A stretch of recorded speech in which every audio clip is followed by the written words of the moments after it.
Hello friends, आज की इस वीडियो में हम लोग बात करेंगे फ्रेश आरा एग्रो एक्सपोर्ट्स लिमिटेड, जो कि गाइस इस आईपीओ का आज लास्ट डे है। सब्सक्रिप्शन ओपन होने जा रहा है 21 अक्टूबर का। आज लास्ट डे अप्लाई करने का। जानेंगे इसका लाइव सब्सक्रिप्शन जीएमपी कितना चल रहा है। फेस वैल्यू है 10 रुपीज का और प्राइस बैंड है 110 टू 116 रुपीज पर शेयर का। 1200 शेयर्स की लॉट साइज। टोटल साइज है 75.39 करोड़ का। ऑफर जो कि फुल्ली फ्रेश इशू किया गया है 64,99,200 शेयर्स का। Book build issue IPO NSC SMA पे लिस्टेड किया जाएगा। और यहाँ पे अगर देखा जाए तो कंपनी के जो रिफंड्स डेट रखा गया है 23 अक्टूबर रिफंड्स डेट रखा गया। अलॉटमेंट डेट 22 अक्टूबर रखा गया। कल का डेट रखा गया अलॉटमेंट डेट 23, इसी डेट को शेयर्स डीमैट अकाउंट में क्रेडिट किया जाए 23 अक्टूबर को। और 24 अक्टूबर लिस्टिंग डेट रखा गया है, मतलब कि लिस्टिंग जो हो रहा है 24 अक्टूबर को लिस्टिंग किया जाएगा।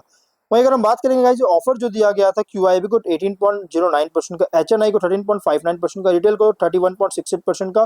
तो और एंकर इन्वेस्टर 20.43 करोड़ का फंड रेज कर चुका है। Anchor invest promoter holding pre issue 86.5% का।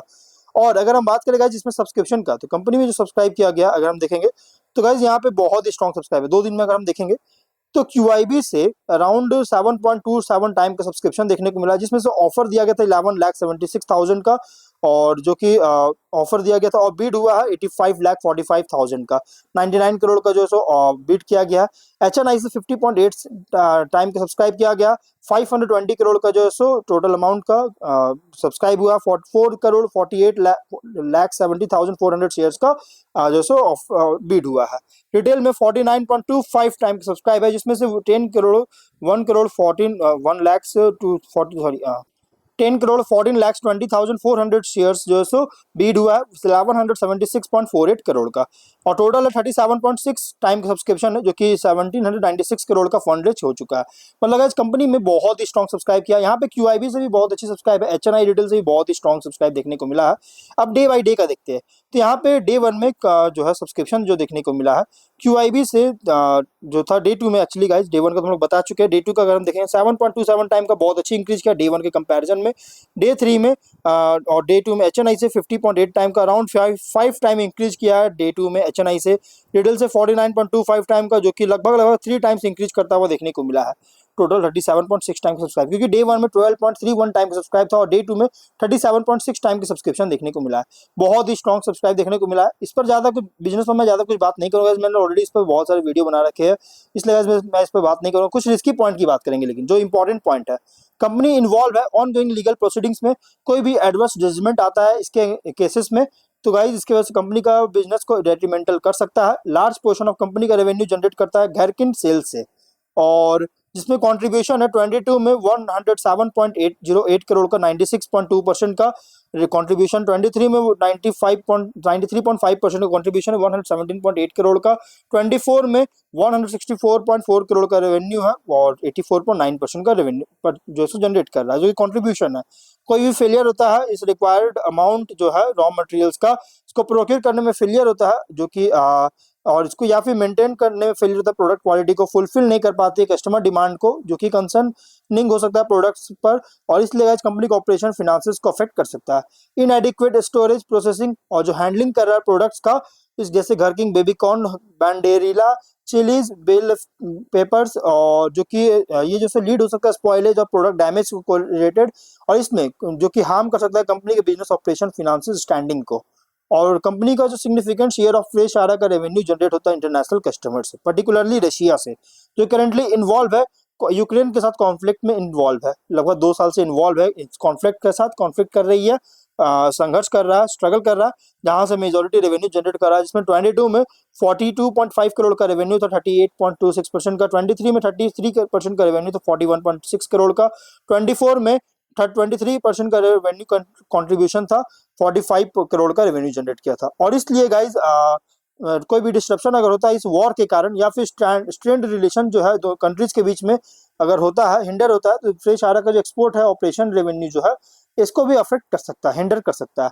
कंपनी का रेवेन्यू भी डिपेंडेंट है टॉप 10 कस्टमर्स पर, और इन कस्टमर्स का कंट्रीब्यूशन भी अगर देखिएगा तो 22 में 53% का था रेवेन्यू फ्रॉम ऑपरेशन से। 23 में में 42% का, 24 में 42% का, और 25 के फर्स्ट हाफ में 43.5% का रेवेन्यू था, जो कि कस्टमर से, वो टॉप एंड कस्टमर से जनरेट किया था।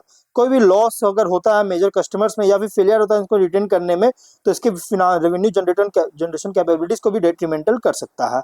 और सब्सटेंशियल पोर्शन ऑफ फ्रेश आरा का सेल्स जो है इंटरनेशनल मार्केट से जनरेट करता है, जैसे countries Spain, Iraq, Italy, France, Canada, Croatia, Algeria, Saudi Arab, Mexico, Germany, Kazakhstan, China और बेलारूस जैसी कंट्रीज से, जिसका कॉन्ट्रीब्यूशन 99.8% रेवेन्यू का। मतलब मेजोरिटी रेवेन्यू जो है सो इसका एक्सपोर्ट से ही जनरेट होता है, इंटरनेशनल मार्केट से। और इसमें अगर देखें तो कॉन्ट्रीब्यूशन जो 22 में 93% का, 23 में 88.87% का, 24 में 95% का जो कि रेवेन्यू था, जो कि इस बार का देखेगा तो यहाँ पे देखने को मिला है। और जो कि गाइज लगभग जो है सो और फर्स्ट हाफ 24 99.8% का रेवेन्यू जनरेट किया था। और कोई भी डेवलपमेंट, एडवर्स डेवलपमेंट होता है इस कंट्रीज में, या फिर एक्सपेक्टेशंस जो है इंटरनेशनल मार्केट का, इसको मीट करने में फेलियर होता है, तो इसके रेवेन्यू के लॉस में रिजल्ट हो सकता है, और जिससे कंपनी का फाइनेंशियल परफॉर्मेंस को भी अफेक्ट कर सकती है। फर्स्ट हाफ 24 में कंपनी के ऊपर अनसेक्योर्ड लोन था 20.6 करोड़ का, और सेक्योर्ड बॉरोविंग्स था 85.6 करोड़ का, जो कि ऐड करेगा अगर अप टू 106 करोड़ का जो सो ऐड हो रहा है लोन है, जिसमें कोई भी अगर इसको सर्विस को या फिर रीपे को इनेबिलिटी अगर होता है लोन्स को लेकर, तो गाइस इसकी फाइनेंसिंग स्टैंडिंग को भी हार्म कर सकती है। तो ये कुछ रिस्की पॉइंट भी है। जीएमपी की बात करेंगे तो कंपनी का जो जीएमपी 100 रुपीज का, जिसके अकॉर्डिंग लिस्टिंग जो है 86% का, बहुत ही स्ट्रॉन्ग डेब्यू करने जा रहा है।